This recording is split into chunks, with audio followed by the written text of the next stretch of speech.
पालघर जिल्ह्यातील डहाणू तालुक्यातील मोकाट फिरणाऱ्या गुरांची समस्या अद्यापही कायम असून यामुळे नागरिकांच्या तसेच गुरांच्या सुरक्षिततेवर गंभीर प्रश्नचिन्ह उभे राहिले आहे। मोकाट गुरांमुळे शेतकऱ्यांचे मोठ्या प्रमाणावर पीक नुकसान होत असून त्यामुळे शेतकरी हवालदिल झाले आहेत। शिवाय अपघाताचे प्रमाण देखील वाढले आहेत। मात्र याच्यावर प्रशासनाकडून ठोस कार्यवाही होत नसल्याने तालुक्यात तीव्र नाराजीचे वातावरण निर्माण झालंय।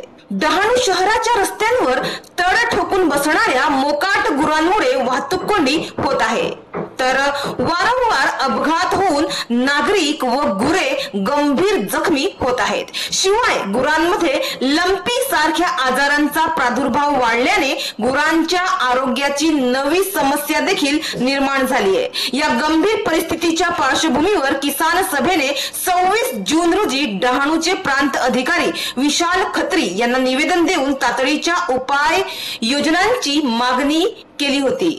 त्यानंतर 2 जुलै रोजी प्रांत अधिकाऱ्यांनी किसान सभेच्या शिष्टमंडळांसोबत व प्रशासकीय अधिकाऱ्यांची बैठक घेऊन नगर परिषद व ग्रामपंचायत या स्वराज्य संस्थांना मोकाट गुरे ताब्यात घेऊन कोंडवाळ्यात जमा करण्याच्या सूचना दिल्या होत्या।